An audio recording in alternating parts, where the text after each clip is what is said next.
Hi. NCET അഥവാ national common entrance ടെസ്റ്റിന്റെ notification വന്നിട്ടുണ്ട്.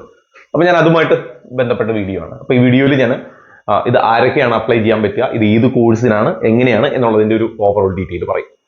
അപ്പോൾ ഞാൻ ആദ്യം തന്നെ ഓർമ്മിപ്പിക്കുന്നു, നിങ്ങൾക്ക് ഈ വീഡിയോയുമായിട്ട് ബന്ധപ്പെട്ട് എന്തെങ്കിലും സംശയങ്ങൾ ഉണ്ടെങ്കിൽ വീഡിയോയുടെ താഴെ കമന്റ് ചെയ്താൽ ചിലപ്പോൾ നിങ്ങൾ ചോദിക്കുന്ന ചോദ്യങ്ങൾ കംപ്ലീറ്റ് ആയിരിക്കില്ല. അപ്പോൾ നിങ്ങളുടെ റിപ്ലൈ അല്ലെങ്കിൽ ആ ചോദ്യത്തിന്റെ റിപ്ലൈ നമുക്ക് എക്സാക്ട്ലി ഒരു റിപ്ലൈ തരാൻ പറ്റില്ല. അപ്പൊ അതുകൊണ്ട് ഞാൻ ഈ വീഡിയോയുടെ എൻഡിൽ അല്ലെങ്കിൽ വീഡിയോയുടെ താഴെ കമ്മ്യൂണിറ്റിയുടെ ലിങ്ക് ഷെയർ ചെയ്തിട്ടുണ്ട്. നിങ്ങൾ അതിൽ ജോയിൻ ചെയ്താൽ നിങ്ങൾക്ക് ആ കമ്മ്യൂണിറ്റിയിൽ വാട്സപ്പ് വഴി നിങ്ങൾക്ക് നിങ്ങളുടെ ഡീറ്റെയിൽ അയക്കാം. അപ്പോൾ നമുക്ക് കുറച്ചുകൂടി ഇന്ററാക്ഷൻസ് പോസിബിൾ ആണ്. അല്ലെങ്കിൽ നിങ്ങൾ ചോദിക്കുന്ന ചോദ്യങ്ങൾ ചിലപ്പോൾ കംപ്ലീറ്റ് അല്ല എങ്കിൽ അതിന്റെ ആൻസറും നമുക്ക് എക്സാക്ട്ലി തരാൻ പറ്റൂല.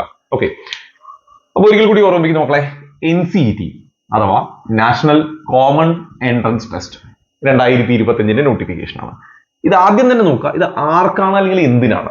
4 വർഷത്തെ ഇന്റഗ്രേറ്റഡ് പ്രോഗ്രാം ആണ്. 4 year integrated teacher education programme. അതായത് നിങ്ങൾക്ക് ഡിഗ്രി പ്ലസ് BEd തരുന്ന പ്രോഗ്രാം ആണ്. 4 വർഷത്തെ കോഴ്സാണ്. ഡിഗ്രിയും BEdും ഒന്നിച്ചാണ്. നമ്മളതിനെ ITEP എന്നാണ് പറയുക, ഇന്റഗ്രേറ്റഡ് ടീച്ചർ എഡ്യൂക്കേഷൻ പ്രോഗ്രാം. ഇനി എവിടെയൊക്കെയാണ്? In selected state universities. കുറെ എല്ലാ സ്റ്റേറ്റ് യൂണിവേഴ്സിറ്റി എന്ന് പറയുന്നില്ല, ആ ലിസ്റ്റ് പ്രോസ്പെക്ടസിലുണ്ട്. അപ്പോൾ സെലക്ടഡ് സ്റ്റേറ്റ് യൂണിവേഴ്സിറ്റീസ്, സെൻട്രൽ യൂണിവേഴ്സിറ്റികൾ, ചില IIT-കളിലുണ്ട്, കാലിക്കറ്റ് NIT പോലെയുള്ള NIT-കളിലുണ്ട്. അപ്പൊ ഇങ്ങനെയുള്ള സ്ഥലങ്ങളിലാണ് ഈ പ്രോഗ്രാം. അതായത് ഇപ്പൊ ജോധ്പൂർ IIT, അതേപോലെ ഭുവനേശ്വർ IIT, കാലിക്കറ്റ് NIT, ഇനി സെൻട്രൽ യൂണിവേഴ്സിറ്റി, സ്റ്റേറ്റ് യൂണിവേഴ്സിറ്റി, ഇപ്പൊ നമ്മളെ ശ്രീശങ്കര, കേരളത്തിലെ ശ്രീശങ്കര, അങ്ങനെയുള്ള, അതുപോലെ കാസർഗോഡ് സെൻട്രൽ യൂണിവേഴ്സിറ്റി. അപ്പൊ ഇങ്ങനെയുള്ള സ്ഥലങ്ങളിലൊക്കെ നിങ്ങൾക്ക് ഡിഗ്രി പ്ലസ് BEd പഠിക്കാനുള്ള ഒരു അവസരമാണ്. ഇനി ഇതിന് അപേക്ഷിക്കുമ്പോൾ ശ്രദ്ധിക്കാൻ, no age limit. Age limit ഇല്ല, ആർക്ക് വേണമെങ്കിലും അപേക്ഷിക്കാം. പക്ഷെ എന്താണ്? +2 അപ്പിയറിംഗ് ആയിരിക്കണം, അല്ലെങ്കിൽ +2 പാസ്ഡ് ആയിരിക്കണം. +2 ആണ് വിദ്യാഭ്യാസ യോഗ്യത. +2 അപ്പിയറിംഗ് ഈ വർഷം എഴുതുന്നവർക്കും പാസ്സായവർക്കും അപേക്ഷിക്കാം. ഇനി ഏത് സബ്ജക്റ്റുകാർക്കും അപേക്ഷിക്കാം. ഇപ്പൊ സയൻസ് ബാക്ക്ഗ്രൗണ്ട് തന്നെ വേണമെന്നില്ല. റീസൺ, ഈ BA BEd പ്രോഗ്രാം ഉള്ള ഇൻസ്റ്റിറ്റ്യൂട്ടുണ്ട്, BCom BEd ഉള്ളതുണ്ട്, അതുപോലെ BSc BEd ഉള്ളത്. അത് കൊമേഴ്സ് സബ്ജക്ട് പഠിച്ചവർക്ക് BCom BEd എടുക്കാം, ആർട്സ് സബ്ജക്ട് പഠിച്ചവർക്ക് BA BEd എടുക്കാം, സയൻസ് പഠിച്ചവർക്ക് BSc BEd എടുക്കാം. ഓക്കെ, അപ്പൊ ഇതില് എല്ലാ ഇൻസ്റ്റിറ്റ്യൂട്ടിലും എല്ലാ കോഴ്സും ഉണ്ടാവില്ല. അപ്പൊ അതുകൊണ്ട് നിങ്ങൾ അപ്ലൈ ചെയ്ത് എക്സാം എഴുതിയതിനു ശേഷം പിന്നീട് നിങ്ങൾ ഓപ്ഷൻ രജിസ്റ്റർ ചെയ്യുമ്പോൾ നിങ്ങൾ ഉദ്ദേശിച്ച്, ഇപ്പോൾ കൊമേഴ്സ് സബ്ജക്ട് ഉള്ളവരാണെങ്കിൽ BCom BEd ഉള്ളത് മാത്രം അപ്ലൈ ചെയ്താൽ മതി. അപ്പൊ കുറെ യൂണിവേഴ്സിറ്റികളും കുറെ കോളേജുകളും ഉണ്ട്. അതുകൊണ്ട് ആ കോളേജിന്റെ ലിസ്റ്റ് ഞാൻ പറയുന്നില്ല, പ്രോസ്പെക്ടസിലുണ്ട്. അപ്പൊ അതിലറിയാം എവിടെയൊക്കെ BA BEd ഉണ്ട്, എവിടെയൊക്കെ BSc BEd ഉണ്ട് എന്ന് മനസ്സിലാക്കാം. ക്ലിയർ? ഇനി അതിന്റെ ബാക്കി കാര്യങ്ങളിലേക്ക് വരാം. ഇതിന്റെ രജിസ്ട്രേഷൻ, NCETക്ക് നിങ്ങൾ രജിസ്റ്റർ ചെയ്യേണ്ട സൈറ്റ് www.exams.nta.ac.in NCET. ഈ സൈറ്റിലാണ് നിങ്ങൾ രജിസ്റ്റർ ചെയ്യേണ്ടത്. രജിസ്റ്റർ ചെയ്യാൻ എന്തൊക്കെ വേണമെന്നുള്ളത് ഞാൻ ഇതിന്റെ പിന്നാലെ പറയാം. രജിസ്ട്രേഷന്റെ സമയം നോക്കുക, ഫെബ്രുവരി 20 തുടങ്ങി മാർച്ച് 16 രാത്രി 11:30 വരെയാണ് നിങ്ങൾക്ക് രജിസ്റ്റർ ചെയ്യാനുള്ള സമയം. ഇനി നിങ്ങൾ ചെയ്ത അപ്ലിക്കേഷനിൽ എന്തെങ്കിലും കറക്ഷൻസ് ഉണ്ടെങ്കിൽ നിങ്ങൾക്ക് ആ കറക്ഷൻസ് വരുത്താൻ മാർച്ച് 18, 19 തീയതികൾ 2 ദിവസം തരും. ഇപ്പൊ ഇതിലൊക്കെ ചിലപ്പോൾ ചെറിയ വ്യത്യാസം ഉണ്ടാവും, അത് നമ്മൾ പിന്നീട് പറയും. ഇപ്പൊ നിലവിൽ പറഞ്ഞിരിക്കുന്നതനുസരിച്ച് ഈ ഡേറ്റുകളിലാണ്. ഇനി എക്സാം നോക്കുക, എക്സാം കമ്പ്യൂട്ടർ ബേസ്ഡ് ആണ്, CBT ആണ്. അത് എന്ന് തുടങ്ങിയിട്ടാണെന്ന് വെച്ചാൽ ഏപ്രിൽ 29 തുടങ്ങുമെന്നാണ് പറഞ്ഞിരിക്കുന്നത്. പല ദിവസങ്ങളായിട്ടാണ്, മൾട്ടിപ്പിൾ ഡേ. അതായത് കാൻഡിഡേറ്റ്സിന്റെ എണ്ണം അനുസരിച്ച്, എണ്ണം കുറവാണെങ്കിൽ ഒരു ദിവസം കൊണ്ട് നടത്തും, എണ്ണം കൂടുതലാണെങ്കിൽ അവിടുന്ന് അങ്ങോട്ട്. മൾട്ടിപ്പിൾ ഡേ ആണ്, കുറെ ദിവസങ്ങളായി നടത്തും. 2 സെഷനാണ്. രാവിലെ ഒരു സെഷൻ ഉണ്ടാവും, ഉച്ചയ്ക്ക് ശേഷം ഒരു സെഷൻ ഉണ്ടാവും. അതിൽ ഒരു സെഷൻ 180 മിനിറ്റ് ആണ്. ഓക്കെ, 3 മണിക്കൂറിന്റെ എക്സാം ആണ്. ഇനി ഇതിന് അപ്ലൈ ചെയ്യാനുള്ള ഫീ നോക്കുക. ഒരു ജനറൽ കാറ്റഗറിക്കാരൻ അടയ്ക്കേണ്ടത് 1200 രൂപ ഫീ ആണ്. ഇനി OBC NCL അല്ലെങ്കിൽ EWS കാറ്റഗറിയിൽപ്പെട്ടവരാണെങ്കിൽ 1000 രൂപയാണ് അടയ്ക്കേണ്ടത്. SC ST physical disability third gender category 650 രൂപ രജിസ്ട്രേഷൻ ഫീ അടയ്ക്കണം. ഇത് റീഫണ്ടബിൾ അല്ല, തിരിച്ചു കിട്ടൂല, രജിസ്ട്രേഷൻ ഫീ ആണ്. റൈറ്റ്. ഇനി എക്സാമിന്റെ സെന്റേഴ്സ് നോക്കുക, കുറെ സെന്ററുകൾ നടത്തുന്നുണ്ട്. അതിൽ കേരളത്തിൽ ഏകദേശം 9 സെന്ററിലാണ് എക്സാം ഉണ്ടാവുക. എറണാകുളത്തുണ്ടാവും, ഇടുക്കി, കണ്ണൂര്, കോട്ടയം, കോഴിക്കോട്, മലപ്പുറം, പാലക്കാട്, തിരുവനന്തപുരം, തൃശ്ശൂർ, ഇങ്ങനെ 9 സെന്ററുകളിലായിട്ടാണ് എക്സാം നടത്തുന്നത്. ഇനി ഇതിന്റെ എക്സാമിനേഷന്റെ സ്കീം നോക്കുക. എക്സാമിന്റെ സ്കീം എന്ന് പറയുന്നത് 4 സെഷൻ ആയിട്ടാണ് എക്സാം. 4 സെഷൻ, ഒരു എക്സാം ആണ്, അതിൽ 4 സെഷൻ ആയിട്ടാണ് നിങ്ങൾക്ക് ക്വസ്റ്റ്യൻസ് ഉണ്ടാവുക. ആ ഒന്നാമത്തെ സെഷൻ നോക്കുക. സെക്ഷൻ 1 നിന്ന് നിങ്ങൾക്ക് 38 സെക്ഷൻ 1 നിങ്ങൾക്ക് എക്സാം എഴുതുന്നതിന് മുമ്പ് നിങ്ങൾക്ക് ചൂസ് ചെയ്യാം. അതായത് സെക്ഷൻ 1-ൽ നിങ്ങൾ ആകെ 38 ലാംഗ്വേജ് ഉണ്ട്. അതിൽ നിങ്ങൾ ഏതെങ്കിലും 2 സെലക്ട് ചെയ്യണം. അതായത് അവൈലബിൾ ആയിരിക്കുന്ന നിങ്ങൾ ചോയ്സ് അല്ലെങ്കിൽ നിങ്ങൾ അപ്ലൈ ചെയ്യുമ്പോൾ നിങ്ങളുടെ സബ്ജക്ട് ചൂസ് ചെയ്യുമ്പോൾ നിങ്ങൾക്ക് ആ ലാംഗ്വേജ് സെക്ഷൻ 1-ൽ നിങ്ങൾ എന്ത് എഴുതാൻ താല്പര്യപ്പെടുന്നു, അപ്പൊ അതിൽ നിങ്ങൾക്ക് എന്ത് ചെയ്യാം, 38 ഡിഫറെന്റ് ലാംഗ്വേജസിൽ നിന്ന് ഏതെങ്കിലും 2 എടുക്കാം. ഹയർ സെക്കൻഡറിയിൽ പഠിച്ചതായിരിക്കണം. ഓക്കെ, അങ്ങനെ ഹയർ സെക്കൻഡറിയിൽ പഠിച്ച ഏതെങ്കിലും 2 സബ്ജക്ട് നിങ്ങൾ സെലക്ട് ചെയ്യുന്നു. അതിൽ ഓരോ സബ്ജക്ട് അല്ലെങ്കിൽ ഓരോ ലാംഗ്വേജിൽ നിന്നും 23 ക്വസ്റ്റൻ ഉണ്ടാവും. ഇപ്പൊ നിങ്ങൾ സപ്പോസ് ഇംഗ്ലീഷും മലയാളവുമാണ് എടുത്തതെന്ന് വിചാരിക്കാം. അപ്പൊ ഇംഗ്ലീഷിൽ നിന്ന് 23 ക്വസ്റ്റൻ ഉണ്ടാവും, മലയാളത്തിൽ നിന്നും 23 ക്വസ്റ്റൻ ഉണ്ടാവും from each and 20 need to attend. ഇംഗ്ലീഷിൽ 23 ക്വസ്റ്റൻ ഉണ്ടാവും, 20 അറ്റൻഡ് ചെയ്താൽ മതി. മലയാളത്തിൽ 23 ക്വസ്റ്റൻ ഉണ്ടാവും, 20 അറ്റൻഡ് ചെയ്താൽ മതി. അതായത് ആ 38 ലാംഗ്വേജിൽ നിന്ന് ഏതെങ്കിലും 2 നിങ്ങൾ സെലക്ട് ചെയ്യണം. ഓരോന്നിൽ നിന്നും 23 ക്വസ്റ്റൻ, അതിൽ 20 വീതം അറ്റൻഡ് ചെയ്യണം. റൈറ്റ്. ഇനി സെക്ഷൻ 2 ആണ്. സെക്ഷൻ 2 എന്ന് പറയുന്നത് ഡൊമൈൻ സ്പെസിഫിക് സബ്ജക്റ്റ് ആണ്. അപ്പോൾ അതായത് സബ്ജക്റ്റുകളാണ് 26ഓളം സബ്ജക്ട് ഉണ്ട്. ഇപ്പൊ നിങ്ങൾ ഹയർ സെക്കൻഡറിയിൽ ഫിസിക്സ്, കെമിസ്ട്രി, മാത്സ്, ബയോളജി പഠിച്ചു എന്ന് വിചാരിക്കാം. നിങ്ങൾക്ക് അതിൽ 3 എടുത്താൽ മതി. അപ്പൊ നിങ്ങൾ ഉദ്ദേശിക്കുകയാണ് ബയോളജി വേണ്ട മാത്സ് എടുക്കാം, അല്ലെങ്കിൽ മാത്സ് വേണ്ട ബയോളജി എടുക്കാം. ഇത് എടുക്കുന്നതിന് മുമ്പ് നിങ്ങൾ എന്ത് തീരുമാനിക്കണം, നിങ്ങൾക്ക് എവിടെയാണ് സീറ്റ് വേണ്ടത്.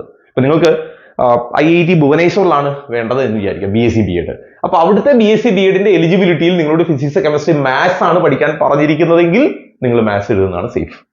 അല്ലാതെ നിങ്ങൾക്ക് എളുപ്പമുള്ളൂ നോക്കി ചെയ്യേണ്ട.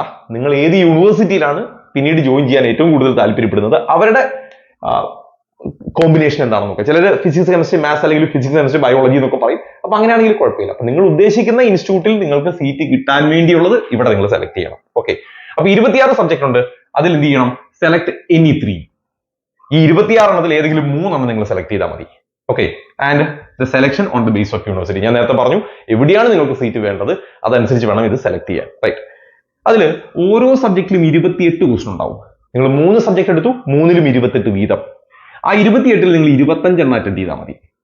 ഇപ്പൊ ഫിസിക്സ് എടുത്തു 28 ക്വസ്റ്റൻ, അത് 25 അറ്റൻഡ് ചെയ്യുക. കെമിസ്ട്രി എടുത്തിട്ടുണ്ട് 28-ൽ 25 അറ്റൻഡ് ചെയ്യുക. ബയോളജി എടുത്തിട്ടുണ്ട് 28-ൽ 25 അറ്റൻഡ് ചെയ്യുക.